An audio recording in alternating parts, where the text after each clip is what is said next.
is Nazario, and I'm here with Mr. Jim Hayes, class of 1962. Jim served in the Navy, and we're going to hear his story today. It's a very interesting story. Jim, thanks for joining us today. It's a pleasure. What made you join the Navy after high school? Well, I was a dependent right after World War II in Germany. My dad was a 78th Lightning Division sergeant, master sergeant, and he trained people for combat training. I liked what he did, and he raised me as an Army brat, and I knew my limitations on everything. I can relate to that. But I joined when I was 17. My mother had to sign. I just wanted to travel some more. I see. So you joined the Navy right after high school, and right before. Oh, right before graduation. I had to go to some indoctrination into the Navy. So you joined here in Columbus? Yes, sir. Okay, from here in Columbus, where did you go to after you joined? Up to Great Lakes, Illinois. That's where most people go for their basic training? Yeah, that's right. But my orders said San Diego, which that's where I wanted to go, and me and Rick Heyman, too. And so we had to go take another physical in Macon. And after they fed us our first meal, we went back, and the lieutenant said, they've quarantined the whole base up there. And it's off limits, so y'all are going to Great Lakes, Illinois. Let's go. Get on the bus. Let's go.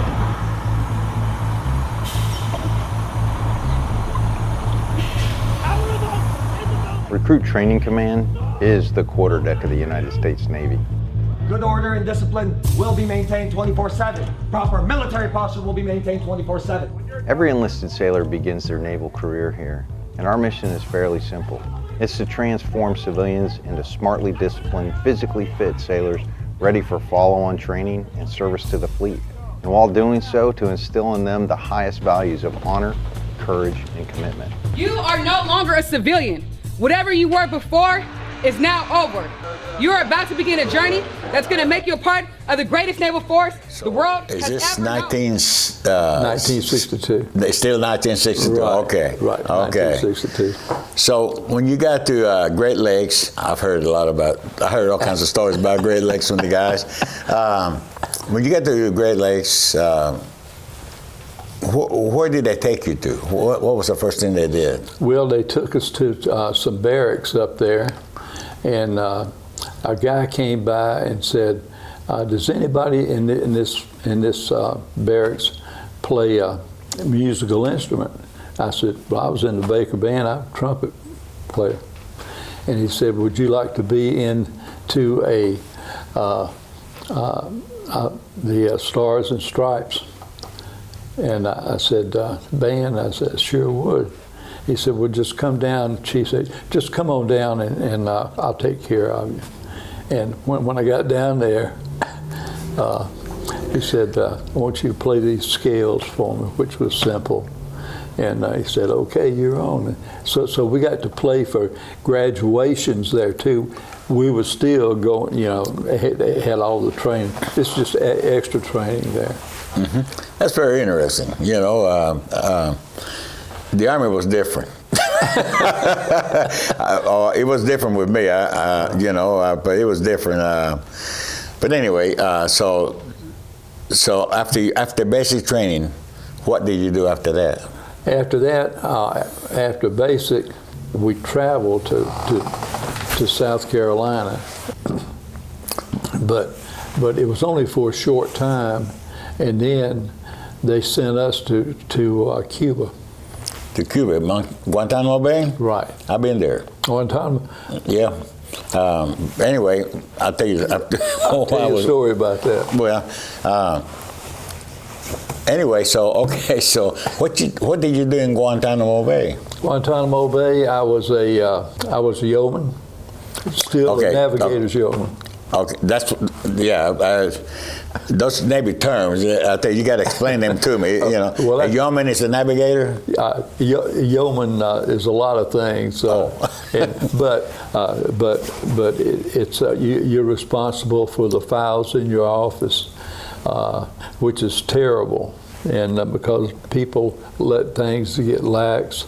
I stayed up 3 days get the guy that I took his place files. Guantanamo Bay is hard to find in Cuba, unless you've been there. But it's on the southern part, far west. You just have to look it up, you know, go to a Google map and it shows you. But it's not where I thought it would have been in the main country. It's not. It's on the outskirts. That's right. Okay.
There's no way of assessing the Cuban intentions, but I have to look at it from the military commander standpoint. I have to look at what they might do with what they have, and what they have is a very formidable Cuban Army force on the other side of the fence line, and so I have to be prepared at all times to deal with that.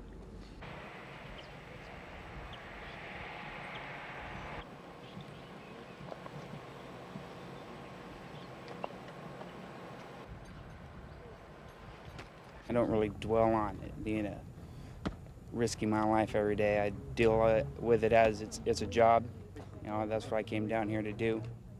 And I look at it like that. I have a great respect for the ordinance.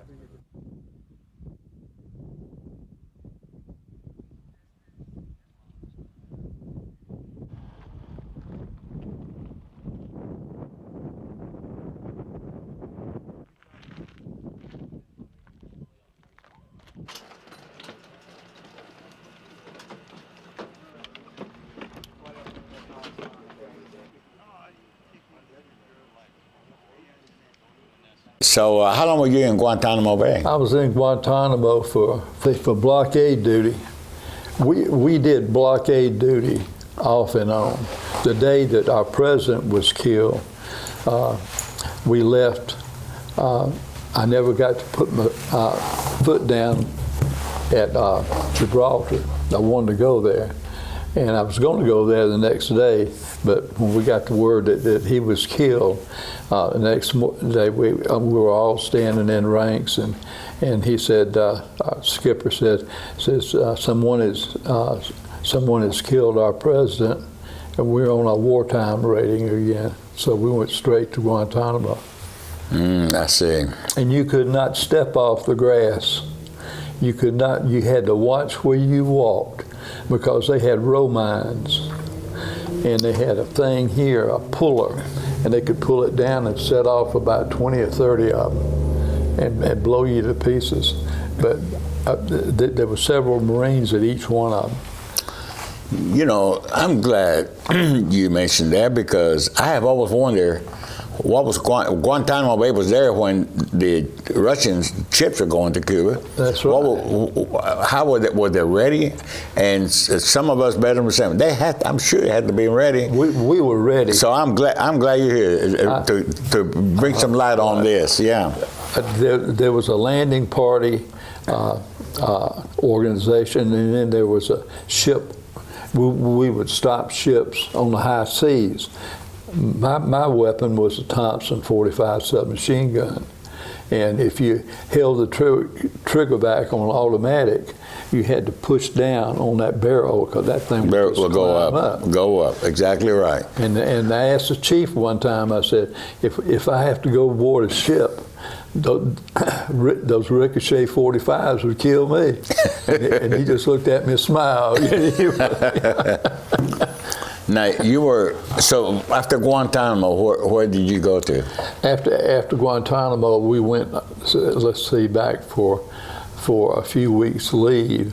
We were going down to back to the blockade because we had everything tight, and we were flying planes out to 24 hours a day, and if they had cameras, a lot of them had cameras like this. And then we would strip photographing all of the installations Cuba had. You know, I recall when the ship pulling into Guantanamo Bay, the airfield, I think it was on the left, as you go in. Yeah. And it doesn't look like it's very big, but that's a pretty good sized place, isn't it? Oh, yeah, it really is. And there's not much to do but stay at the EM Club and then ride horses if you wanted to, like that, you know. And the Cuban people I found to be very nice people. And they just had somebody crazy there.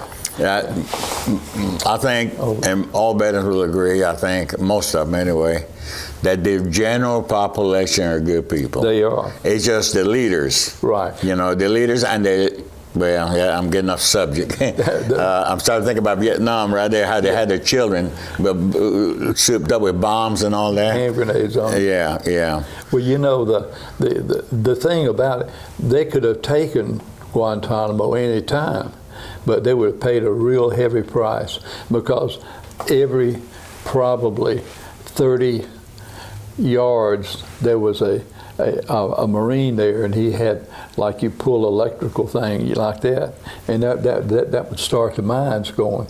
Plus they had a lot of people, they had a lot of ammunition.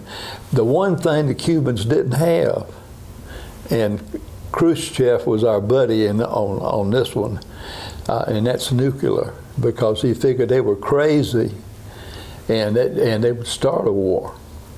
And we weren't going to use our nuclear weapons unless we absolutely had to. That's conventional. So we had 3 of them outside the bridge, and they had 4 guys with a Navy Colt 45s, best pistol ever made. And that thing, if you got within a certain feet, they would shoot you. So nobody was going to accidentally start a nuclear war. Mm-hmm. But that was really, that guy came and he ran into vision, and so we fired one warning shot with that 5-inch 38, and then he stopped because he knew he stopped dead in the water because he knew that's where he was going to be if he took another fathom. You know, I didn't give it. Now I'm thinking, not being in the Navy, you know, yeah. I said, yeah, they could sneak in through the water too. But yeah, I said, already prepared for all that. Now, how many years were you in the Navy? 3. 3 years? You're right. On the 3 years that you were in, did you get anywhere where there was confrontation, action? Let's see. If you were staying 3 years, mm-hmm. At that time of Vietnam, I think it was the only thing going. Yeah.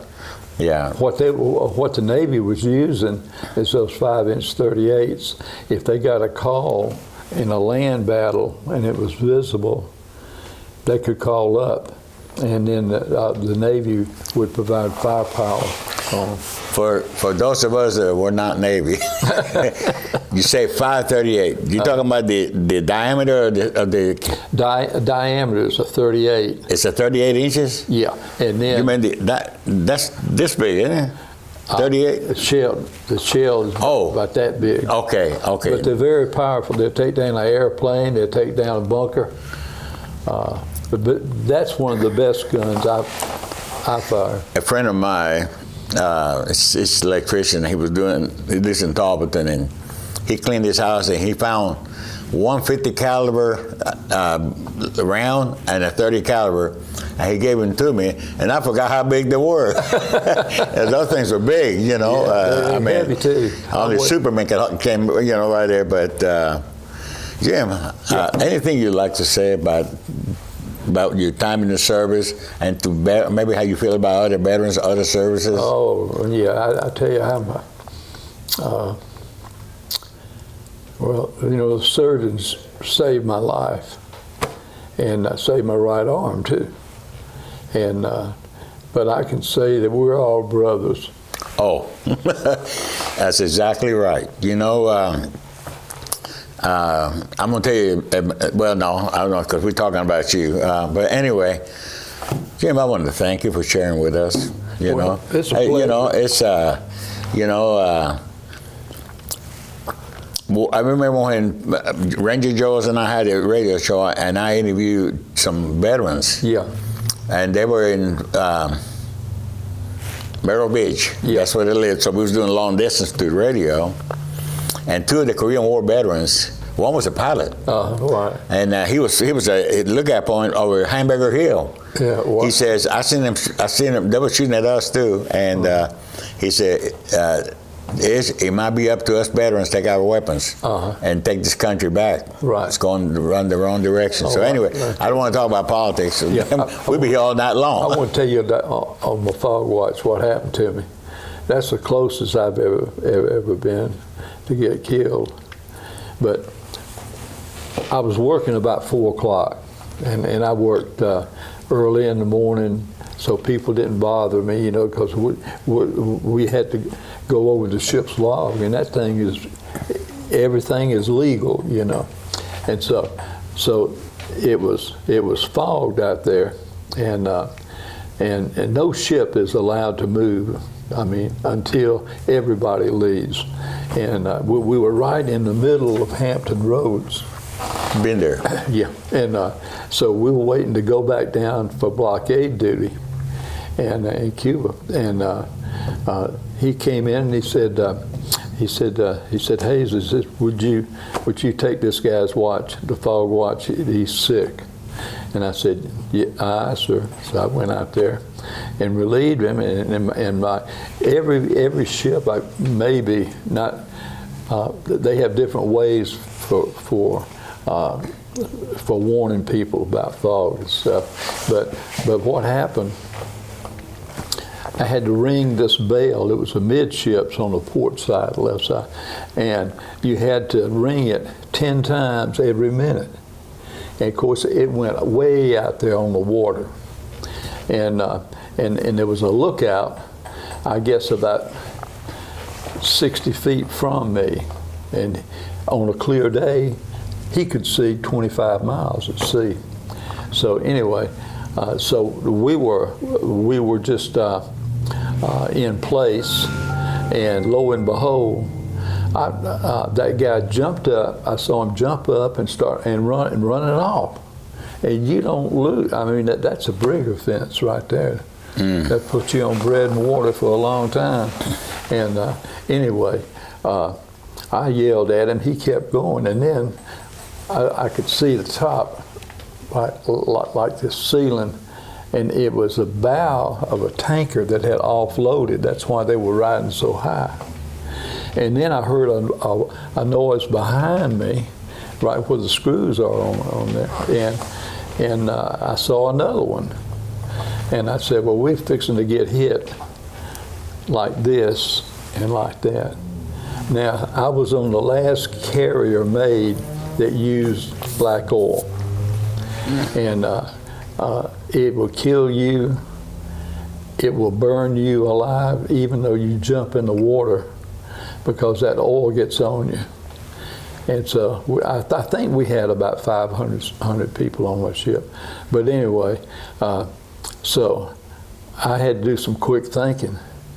And so I pushed the button. I had the sound phones hooked up to the bridge, and so I got there. And as soon as I did that, I said, "Bridge, fog watch," and he said, "Come in, son." And I said, "Collision course, amidships, port side, and also aft." So he knew two ships were going to hit us. Now, what would have happened?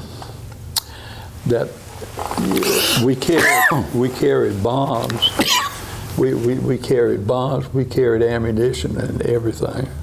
And anyway, and so as soon as I said that, he hit the alarm, and people were jumping out of their bunks and everything. It's about 5 o'clock then, I think. Anyway, and they were running and dogging down the doors on that carrier. And if you get trapped, if you don't get out, once they dog that door down, they're not going to open it, and that's where a lot of people lose their lives. But it would have been, and I've seen action, I've seen things, how things go. That would have been, a lot of people would have lost their lives. Just put it to you that way. That's the only way I can sum it up. But anyway, about 35 minutes later, the XO, which is right underneath the navigator, called me and he said, "Good job, son." And that was it. And all you were doing, just doing your job. Just what I was trained for. You know, you just said a word that I heard in the movies before, dog. You know, I said, oh, they were doing what it was close to on the movies, yeah. Jim, thanks a million. Well, thank you. You know, thank you for sharing with us. You know, unless we share with the people, nobody will know what happened. I know it. You know, we've done 3 already before. They were very successful. And my next one is going to be very successful. He's in the Army, you know, our video man. So thanks again. You know, I know that I can count on you and you can count on me. And we can count on our video man too. Anytime. Thank you. It's a pleasure. Thanks for letting me share my story. Sure. Thank you.